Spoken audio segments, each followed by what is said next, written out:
In early 1968, United States Marines fought the North Vietnamese Army in one of the most bitterly contested battles of the Vietnam War.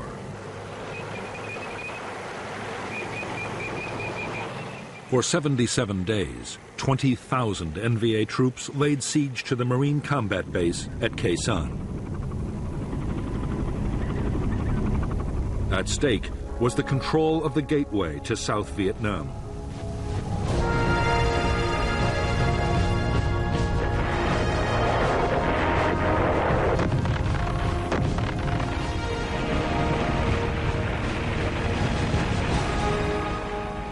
The siege of Khe Sanh was the longest single battle of the Vietnam War. It was also one of the most violent.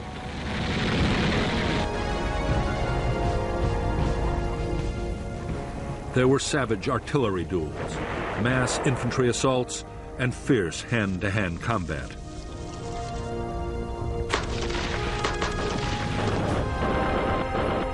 Khe Sanh also saw the most concentrated tactical bombing campaign in history, as the Americans used massed air power to try and break the siege.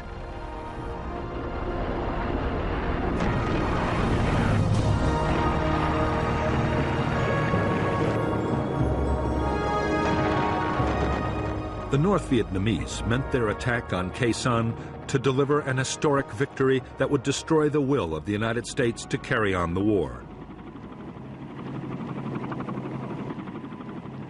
In fact, in spite of immense sacrifice, the North Vietnamese army would fail.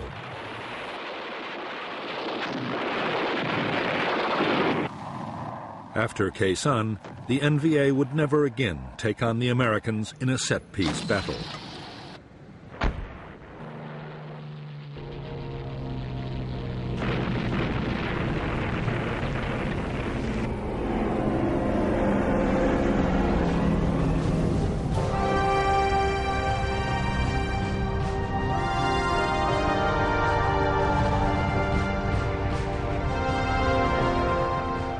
In March 1965, 3,500 U.S. Marines had been the first American combat troops sent to South Vietnam. Their orders were to defend an air base at Da Nang, but their mission didn't stay defensive for long.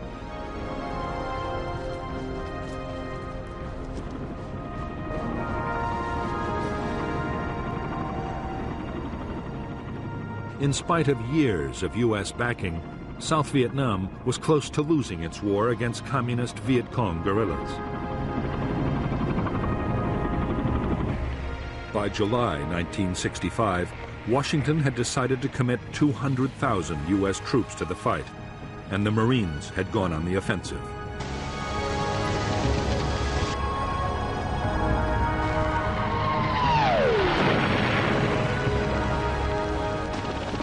American commanders saw their role as taking on the Viet Cong's big units, the battalions and regiments.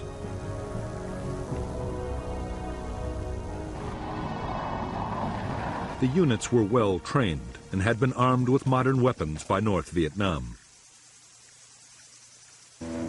Increasingly, the NLF's war was controlled from the north, and North Vietnam had already begun to send its own troops to fight alongside the guerrillas.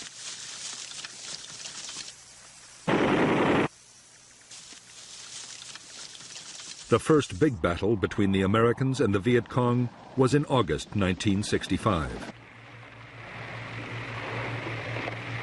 In Operation Starlight, the Marines smashed a Viet Cong regiment.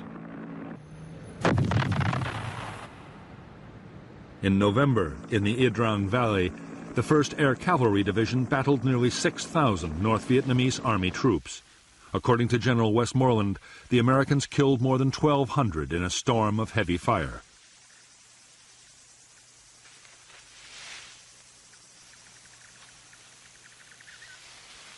American commanders were buoyed up by their apparent success on the battlefield. More such victories would quickly force the Viet Cong to give up their campaign. The optimism did not last long.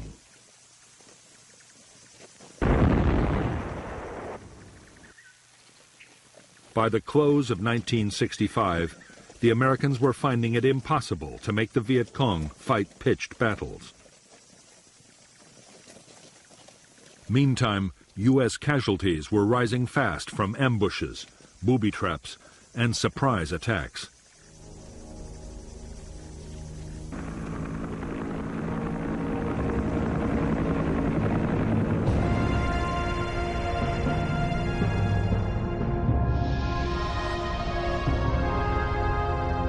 By the start of 1966, Military Assistance Command, known as MACV, the main American headquarters in South Vietnam, deployed 184,000 U.S. troops.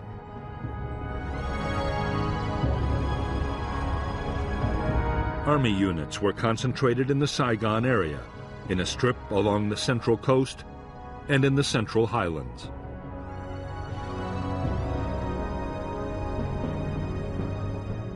The Marines of the 3rd Marine Amphibious Force were further north, in the area known as I Corps. I Corps bordered the demilitarized zone separating North and South Vietnam.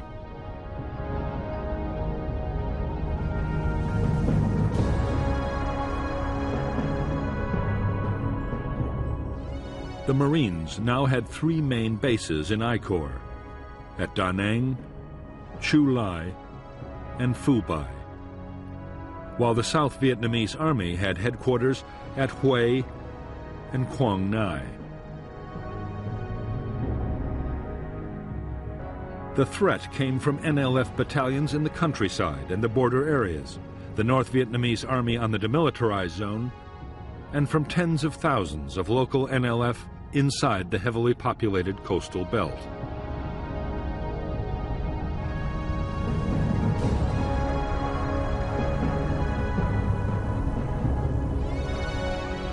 To the NLF, the coastal villages were a priceless asset. They produced vast quantities of rice which could feed the big guerrilla units in the remote interior.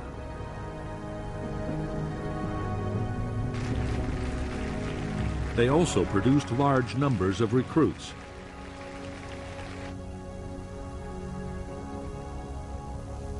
Over the years, the NLF had gained control of thousands of villages. They had created their own local administration and village guerrilla forces.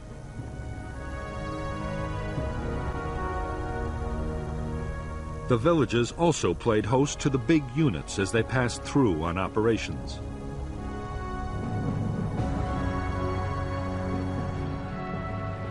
All the areas in which the American Marines had built their bases were surrounded by NLF-controlled villages. Marine sweeps through the settlements rarely managed to find them.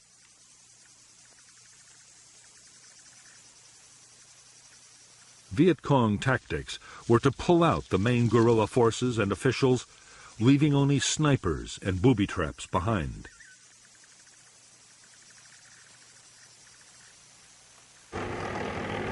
After the Marines had moved on, the fighters would quickly return.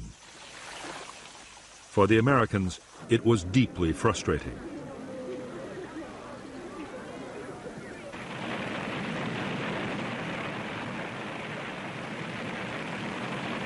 The Marines were forced to think again about how they could fight this new and unsettling kind of war.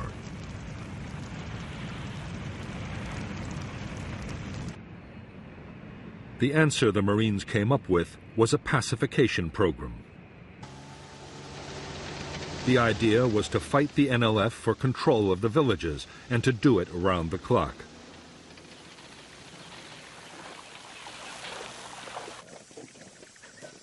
Squad and company-sized units patrolled vigorously and mounted constant ambushes.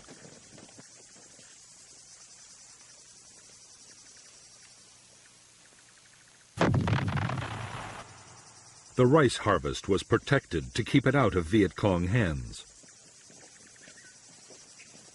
In areas that stayed hostile, whole villages were moved by force to districts already pacified.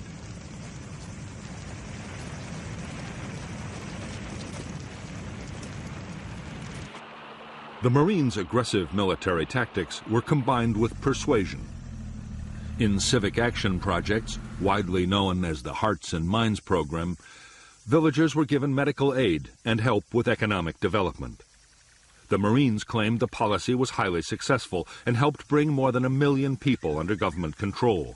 However, in reality, it was just an illusion, and the NLF still managed to infiltrate these areas, which continued to abound with sympathizers.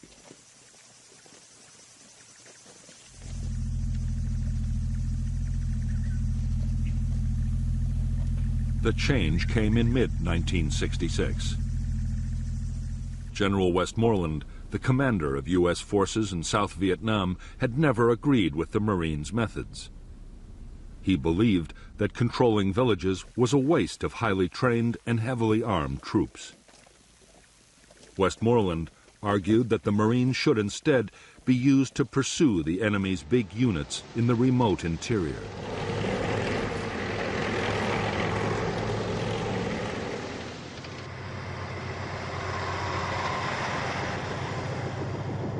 In fact, events would soon force the Marines to reduce their whole pacification effort. Civil unrest erupted between South Vietnamese factions right across the country.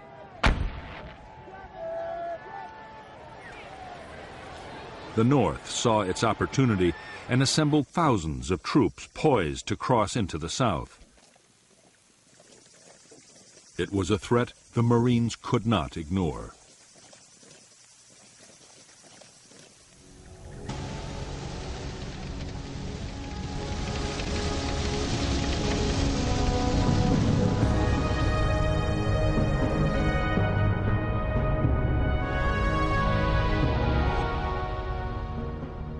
The North Vietnamese Army's 324B Division crossed the demilitarized zone in late May 1966 and encountered a Marine battalion. The NVA held their ground, and the largest battle of the war to date broke out near Dong Ha. General Walt moved most of the 3rd Marine Division north, 5,000 men in 5 battalions.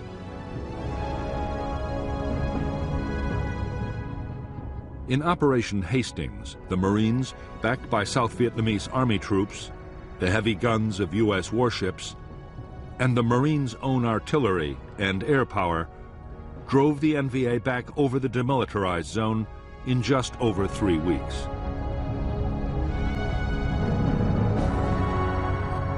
Because the Marines were forbidden to cross the demilitarized zone into North Vietnam, the 324B Division, along with elements of 2 more divisions, were able to regroup and return to the south almost at once.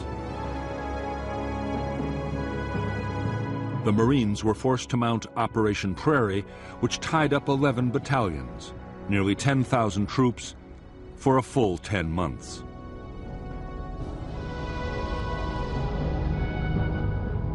To support the operations, they and Special Forces units built a string of combat bases stretching from Jiolin in the east to Khe Sanh in the west.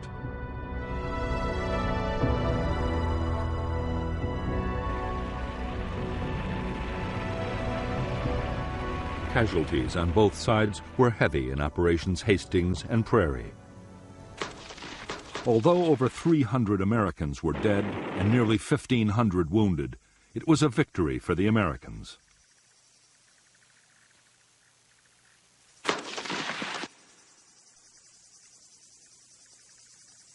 However, the NVA divisions had not been beaten. They simply slipped back across the demilitarized zone from where they could return at any time.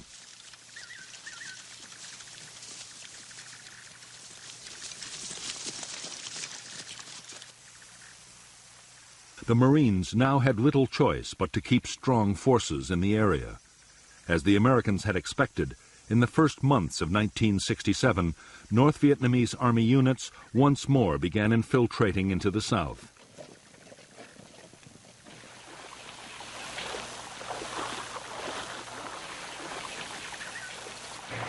The Marine reaction was to mount big operations to find them and cut them off.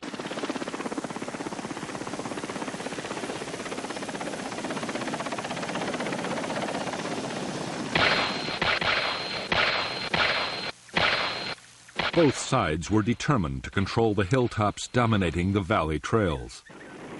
The bloodiest battles of all were those fought for the hills surrounding the Marine combat base at Khe Sanh. These were 881 North and South and Hill 861, thus named for their height in feet.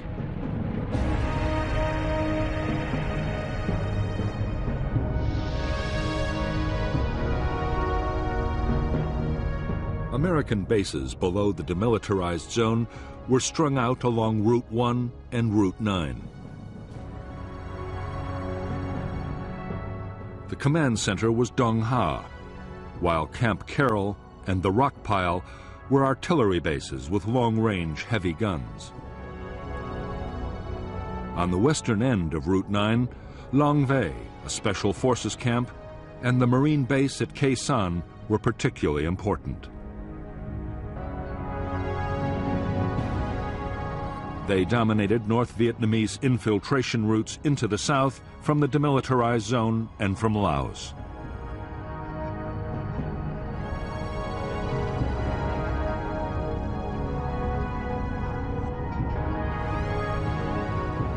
Khe Sanh Combat Base sat astride the valley of the Rao Quan River, with Dong Tri Mountain to the north and a series of smaller, numbered hills to the northwest.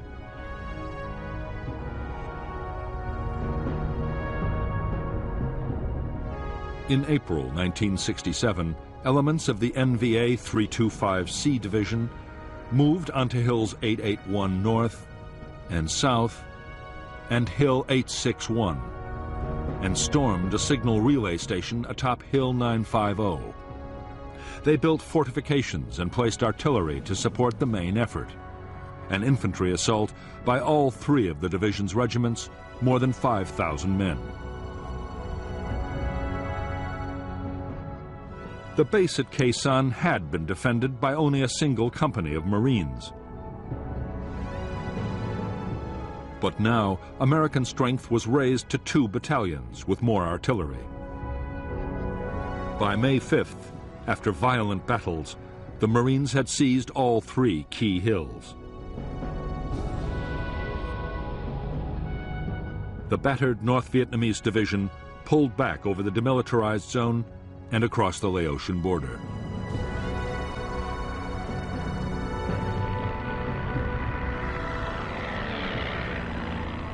After the hill fights at Khe Sanh, the war on the demilitarized zone shifted to the eastern sector. North Vietnamese artillery, hidden inside the zone, hammered Marine bases, causing heavy casualties. 30,000 NVA troops tried to infiltrate past the American outposts.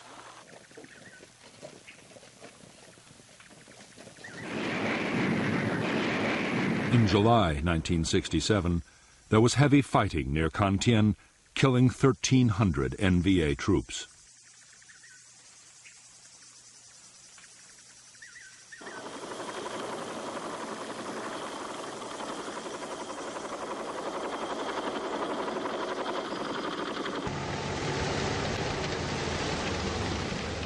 During the last months of 1967, the Marines launched one operation after another to try and intercept infiltrating NVA forces.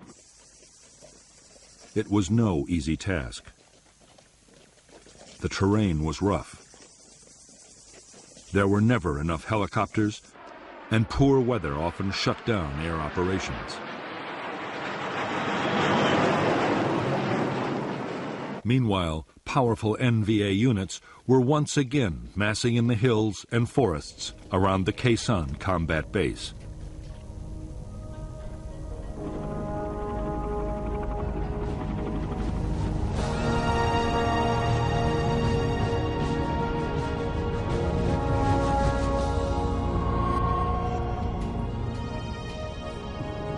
Since the start of the conflict, North Vietnamese leaders had been arguing bitterly about how best to win the war in the south.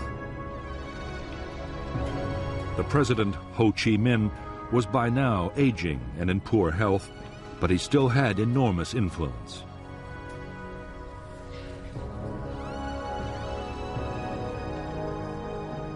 Ho was revered by millions of Vietnamese, North and South, and any big decisions had to be approved by him.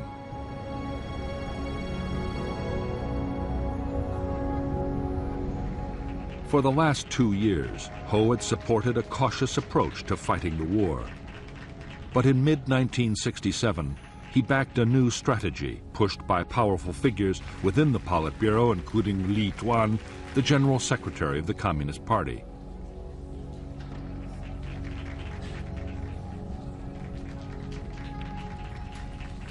The plan was to mount an all-out offensive against the cities and towns of the South.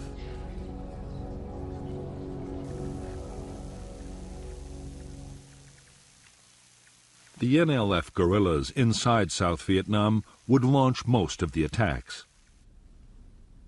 But General Giap, North Vietnam's defense minister, planned to add a distinctive touch of his own. He meant to pit North Vietnamese army troops directly against the Americans at Khe Sanh in a major set-piece battle.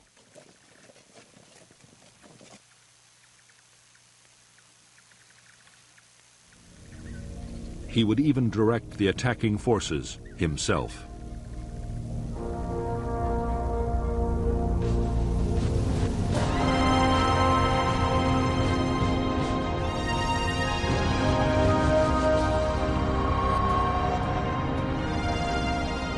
Throughout 1967, the U.S. President Lyndon Johnson had been under pressure from his military advisors to intensify the war in Vietnam.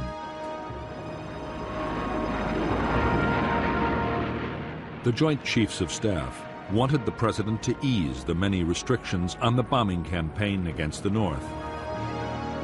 They also wanted ground attacks against enemy sanctuaries in Laos and Cambodia, perhaps even into North Vietnam itself.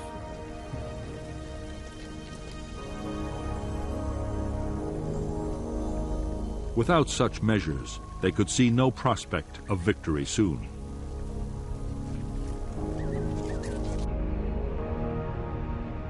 President Johnson's fear was that expanding the ground campaign might draw China or the Soviet Union into the war. He also faced problems at home. The anti-war movement was already growing, and a wider conflict might turn the American people completely against the whole effort.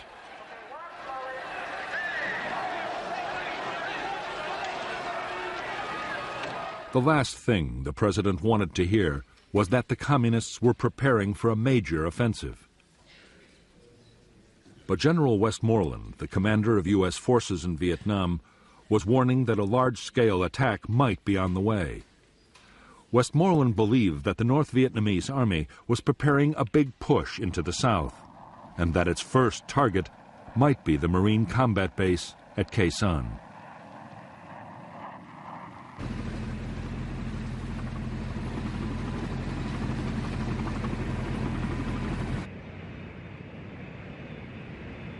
Although the president and his advisors were deeply worried by the news, Westmoreland himself was optimistic. He believed he had the forces to deal with any threat, and a massive enemy offensive might be the opportunity he'd been waiting for.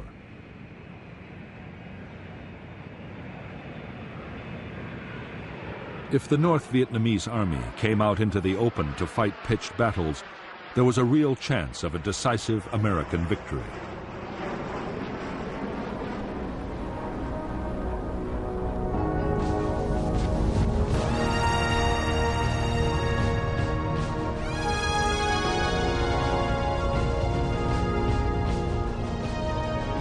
For the North Vietnamese army and its commander, General Giap, attacking the Americans at Khe Sanh promised a whole series of benefits. The buildup would draw American attention away from the southern cities, the main targets of the Tet Offensive. A successful attack would also open a clear route into South Vietnam.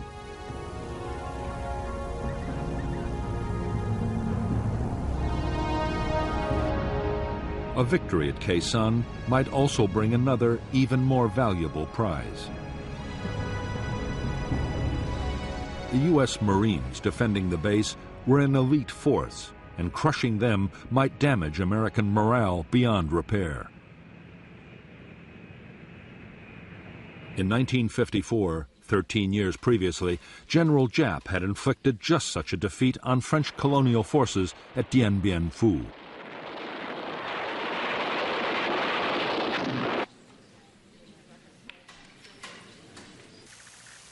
In selecting Khe Sanh as the site for a set-piece battle with the Americans, General Giap had chosen carefully. The jungle-covered hills and low cloud combined with heavy fog would work against American air power.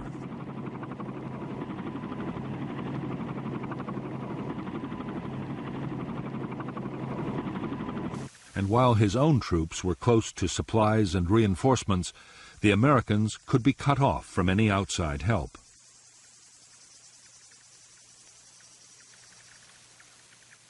The weakened garrison would then be overrun.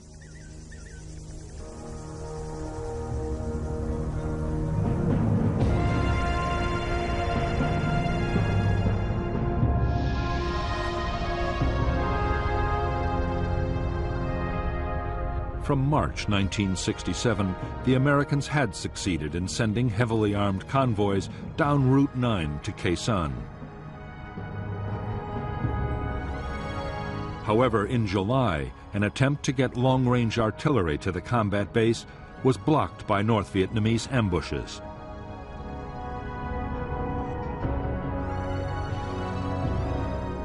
Soon, the NVA had closed the road completely, and the first phase of the campaign against Khe Sanh was completed.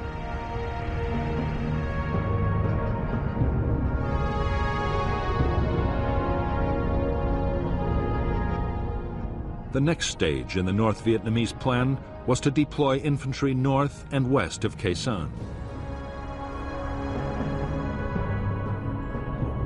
The units to the north would capture the hills overlooking the base and place artillery to bombard the Americans and destroy their airfield.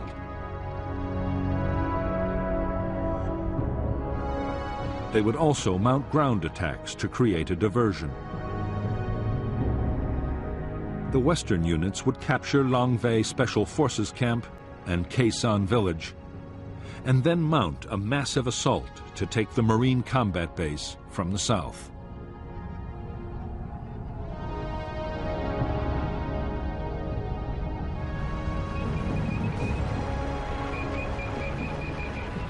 A vital ingredient of General Giap's plan was to soften up Khe Sanh and its surrounding hill outposts with massive artillery bombardments. It was vital to prevent American aircraft from finding and destroying the guns, mortars, and rocket batteries before the attack.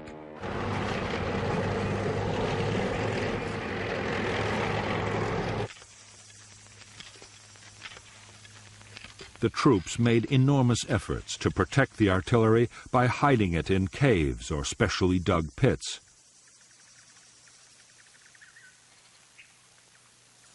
They sighted huge numbers of anti-aircraft guns to drive away inquisitive reconnaissance planes, while everything was hidden by elaborate camouflage.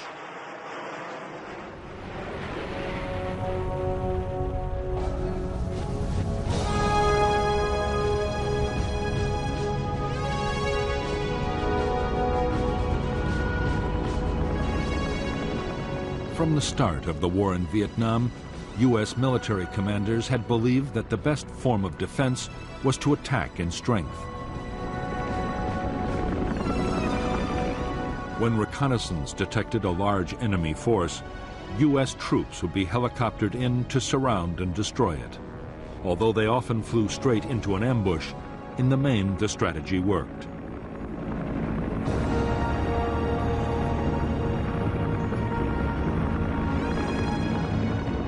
The problem with the American tactics was that they needed ever-increasing numbers of troops and helicopters.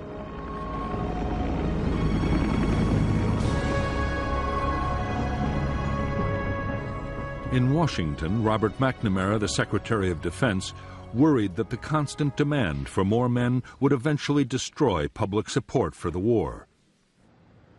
Throughout 1967, McNamara had pushed for a strategy that would reduce the need for manpower.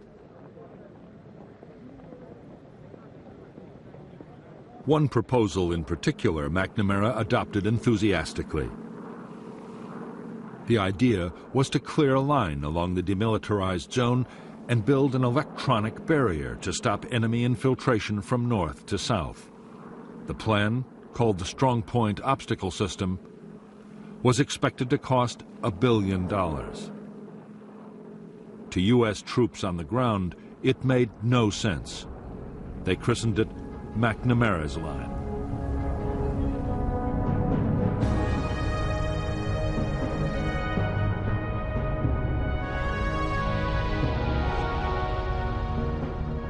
Because the eastern part of the demilitarized zone was flat ground, the area was given the first priority for defense. The plan was for 9 strong points, including Con Thien and Jiaolin, linked by fencing, minefields, and electronic detectors. West to Khe Sanh, U.S. bases would act as anchors for short strips of line, blocking all the likely approaches. Artillery would cover the whole area.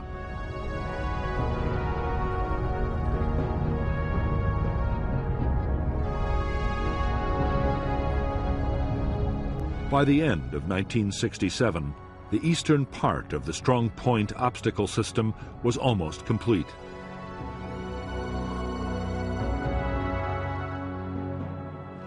American planners hoped the new defense would at least channel the North Vietnamese into the more difficult hilly terrain guarded by the rock pile and Khe Sanh. In the future, when those bases too were part of the system, military commanders saw them playing a particularly important role. If full-scale ground operations were ever launched into Laos, the barrier would protect the Americans from flank attacks.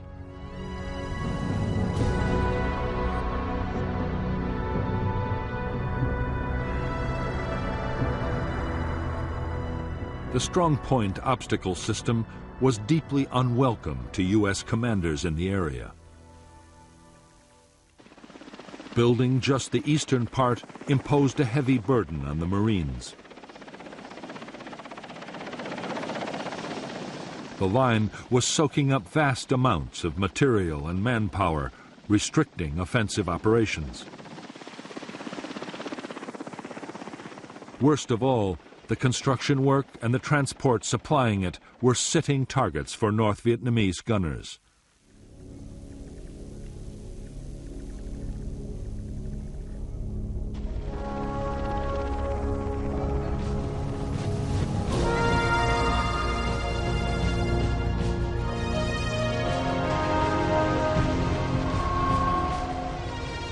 Altogether, the North Vietnamese army numbered just under 470,000 troops in 12 divisions and 100 independent regiments.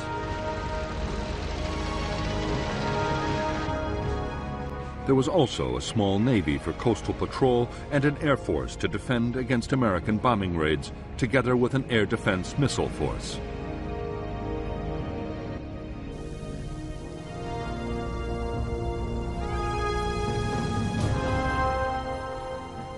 China had also committed 50,000 advisors and engineers to repair damage done by American bombing and so free North Vietnamese troops for combat operations.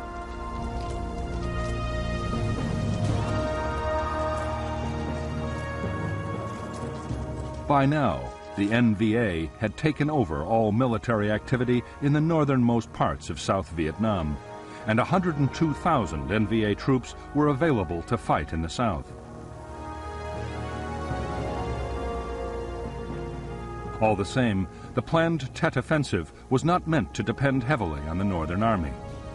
The southern guerrillas, the Viet Cong, would do most of the fighting, and just over a quarter of NVA units in the south were to be committed to Tet. The rest would either be held back as a reserve or thrown into the battle against the Americans at Khe Sanh.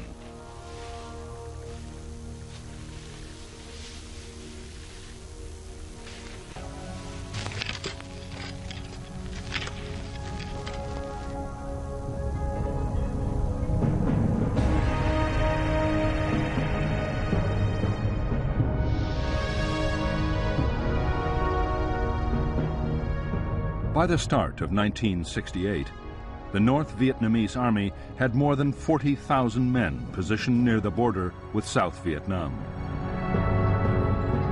One division was to launch attacks down the east coast to take Da Nang and other important centers. 4 divisions and 2 regiments were massed for the assault on Khe Sanh and for follow-up operations to seize the northern provinces.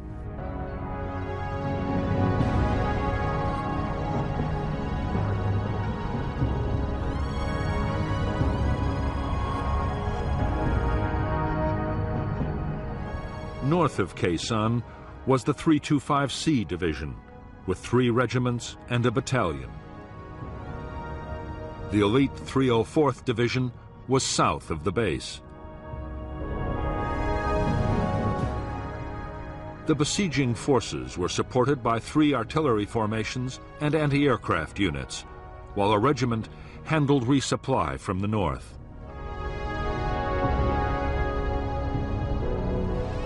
Further east, another division was placed to threaten the American artillery base at the rock pile, to keep Route 9 cut, and to act as reinforcements.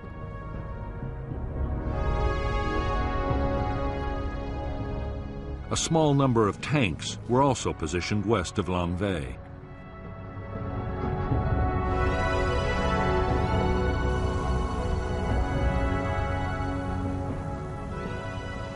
If the battle for Khe Sanh was to end in victory, General Giap and his planners knew that an uninterrupted flow of supplies would be the key. The experience in 1954 of fighting the French at Dien Bien Phu had taught him the value of ensuring continuous supply long before the final storming of the enemy base. He was determined to repeat his achievement at Khe Sanh.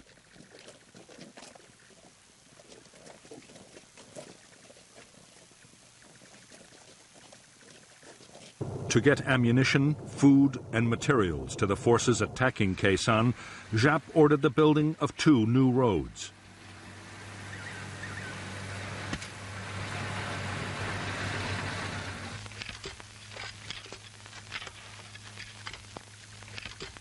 They were soon detected by the Americans, who named them the Santa Fe Trail. U.S. fighter bombers made furious attacks, but the roads were impossible to destroy or even damage seriously.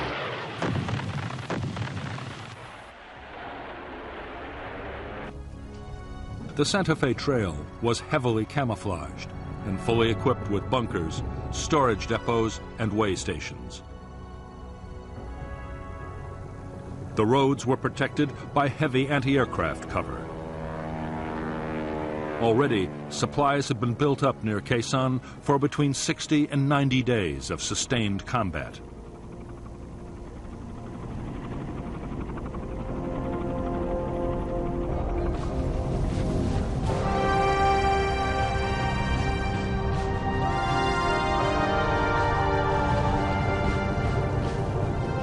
For more than a decade, the North Vietnamese Army had been getting military equipment from China and the Soviet Union.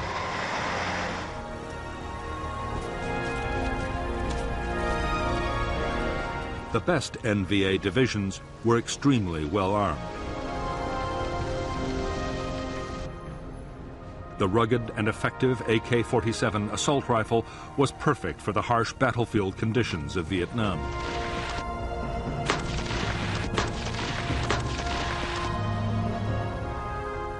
Infantry units had large numbers of machine guns and RPG-7 anti-tank grenade launchers.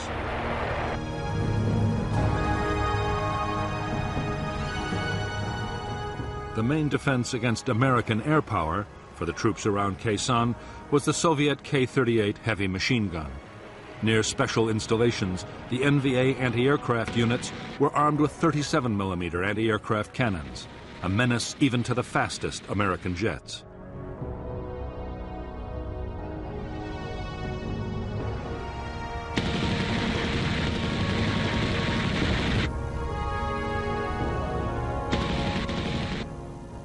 The heavy artillery which NVA gunners would use to try and overwhelm the defenses of the Khe Sanh base was also Soviet and Chinese. The 130mm field gun had a range of 19 miles, further than any comparable American gun. U.S. troops rated it the best all-round artillery piece on the Vietnam battlefield.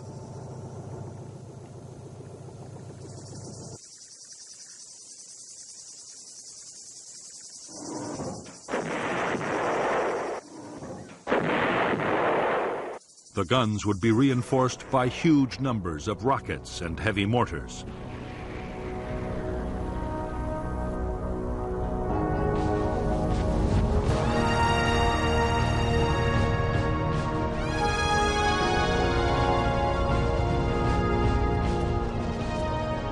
The troops of the North Vietnamese Army were recognized even by their American enemies as first-class soldiers. They were extremely well-trained and disciplined.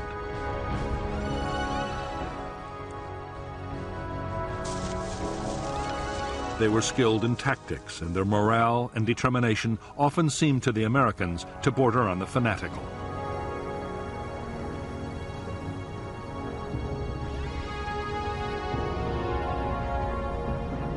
In fact, during 1967, as losses soared, North Vietnamese Army morale had slumped badly. Desertion threatened to become a real problem. The grueling trek from home bases to distant Khe Sanh had also taken its toll.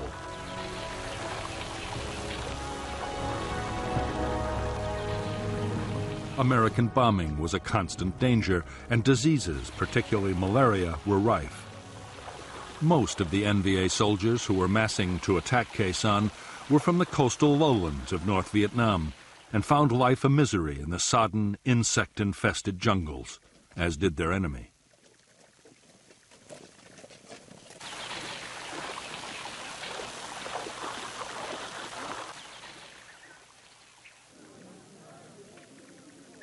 In preparation for the Khe Sanh battle, NVA commanders went to enormous lengths to restore their troops' morale.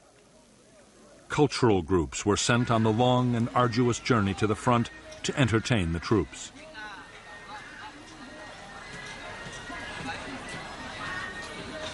The message was simple and was reinforced at every opportunity by political officers.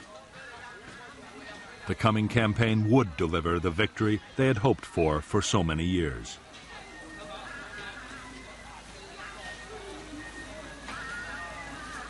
The propaganda effort worked well.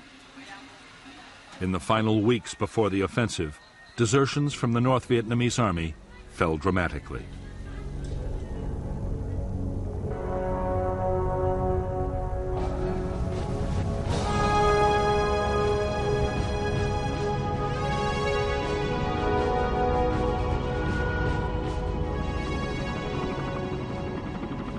In late 1967, 73,000 of the almost 500,000 American troops in South Vietnam were United States Marines. They were under the command of the U.S. Navy Pacific Fleet Headquarters in Honolulu, but operational control was with General Westmoreland's Military Assistance Command in Saigon.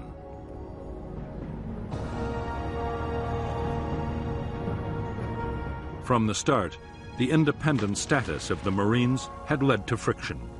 Often they were accused by the Army and the Air Force of fighting their own private war.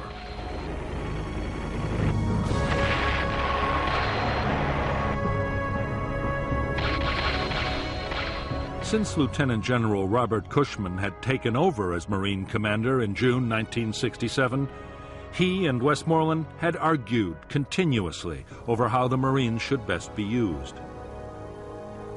The latest issue was the McNamara Line.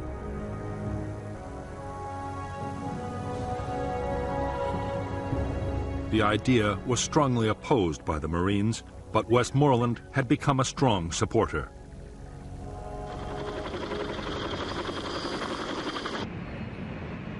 There was also a major disagreement brewing over who should control Marine air power. On the eve of a major battle, inter-service rivalry was threatening to grow into a serious problem.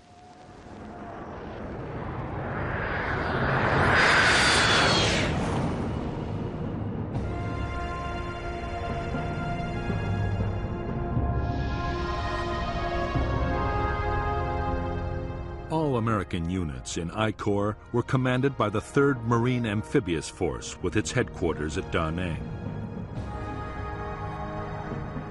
The force controlled the 1st and 3rd Marine Divisions and elements of the 5th, along with the 23rd Army Division, 2 Army brigades, and a squadron of armored cavalry.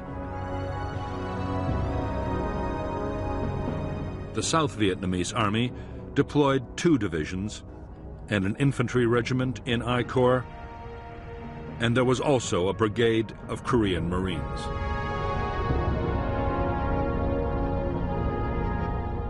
Air support for operations in I Corps was provided by a U.S. Air Force Tactical Fighter Wing, the 1st Marine Air Wing, and a South Vietnamese Air Force Squadron.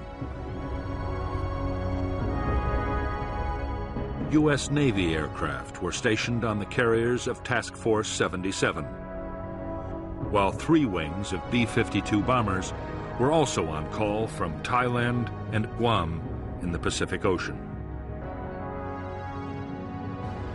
Air supply was carried out by Marine and Air Force transport and helicopter squadrons.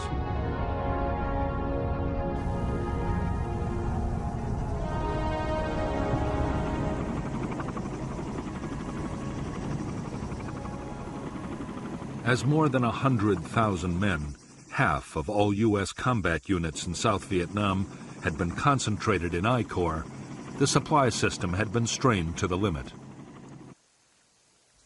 On the DMZ alone, ammunition consumption was running at 25,000 artillery shells a month. The Marine supply lines stretched from the United States to Okinawa in the Pacific and on into Vietnam.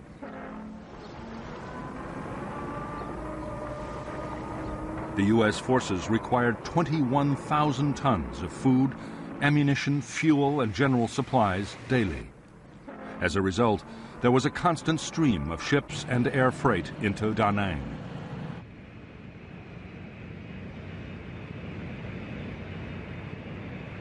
Getting the supplies to where they were needed was a massive job. Vietnam was the first war to see computers used to control supplies. The requisitioning system handled over 80,000 different items, from boots for the men to spares for helicopters.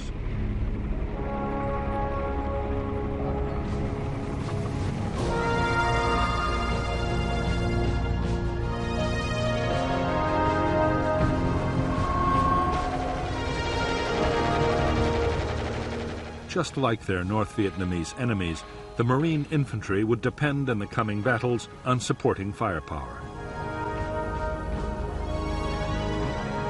They had large numbers of medium and heavy mortars.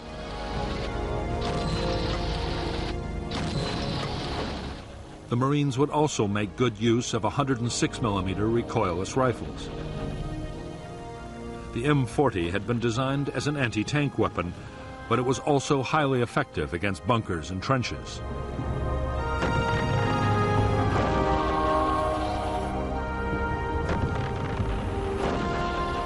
Marine bases always had their own standard 105mm artillery pieces. The guns had a range of 7 miles. Some bases, including Khe Sanh, also had powerful 155mm howitzers. They could lob a heavy shell over 9 miles at a rate of 4 rounds a minute.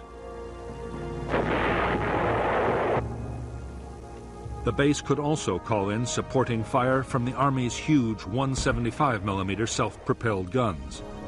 These weapons could fire a 170-pound shell 23 miles, just enough to reach the Khe Sanh area from the rock pile or Camp Carroll.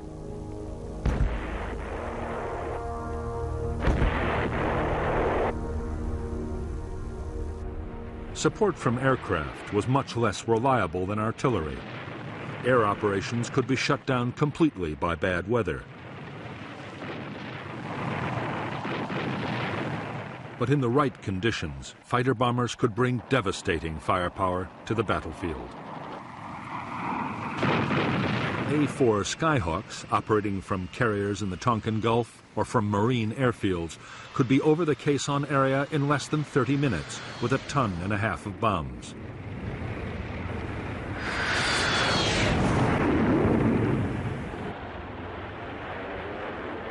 Navy, Marine, and Air Force Phantoms were also on call. Although designed as an interceptor, the F-4 was a powerful bomber. It could carry 18 750-pound bombs or 11 canisters of the devastating flammable gel, napalm.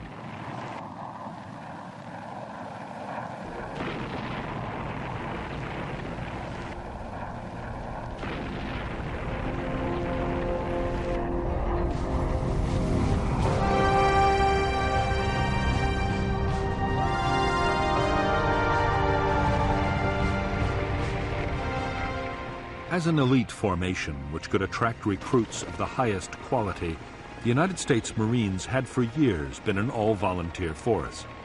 Vietnam had forced a change.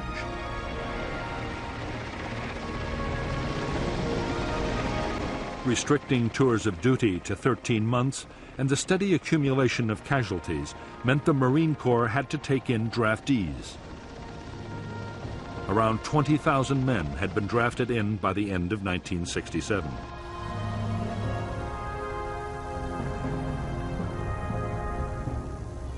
Basic training had been cut too, down from 12 to 8 weeks. There was also a severe shortage of skilled personnel, particularly helicopter pilots. In spite of the sometimes appalling conditions of cold, wet and dirt in which the Marines in Vietnam had to live and fight, their morale had stood up well. Marine discipline and the sense of being part of an elite helped. So did the knowledge that support from artillery, helicopter gunships, or strike aircraft was not far away.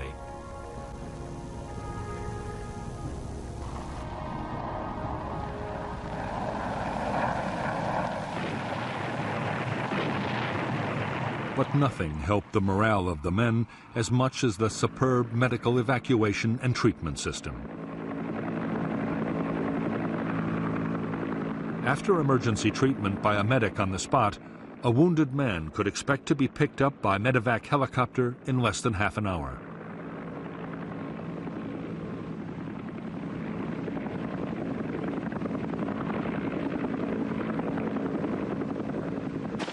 The crews of evacuation helicopters were among the most admired troops serving in Vietnam.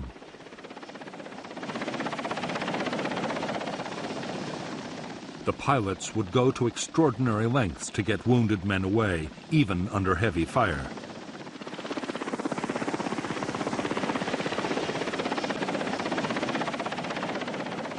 In I Corps, evacuation was to one of 3 field hospitals or to the main hospital at Da Nang.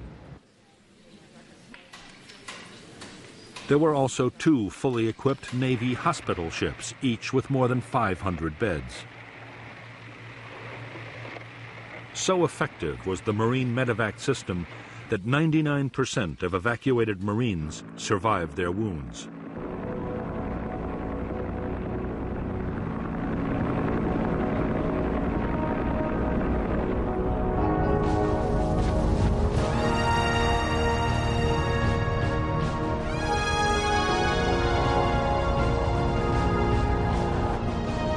As evidence had mounted that the North Vietnamese were going to attack Khe Sanh, the Americans took a quick decision to reinforce the base. By the close of 1967, the 3rd Battalion of the 26th Marines had arrived to boost the garrison.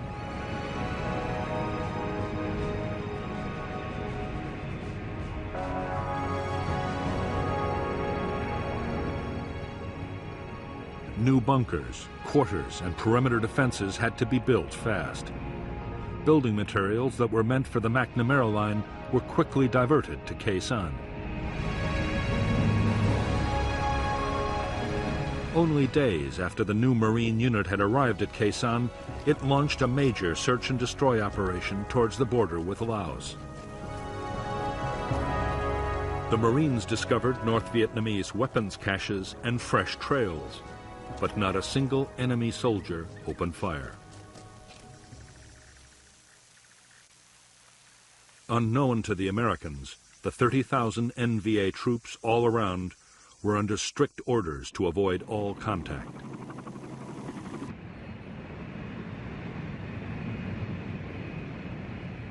Christmas 1967 came and went on the demilitarized zone, but the North Vietnamese stayed uncannily quiet. However, there were signs of intense NVA reconnaissance around Khe Sanh. Most Marines now believed the question was not whether the North Vietnamese meant to storm Khe Sanh, but when.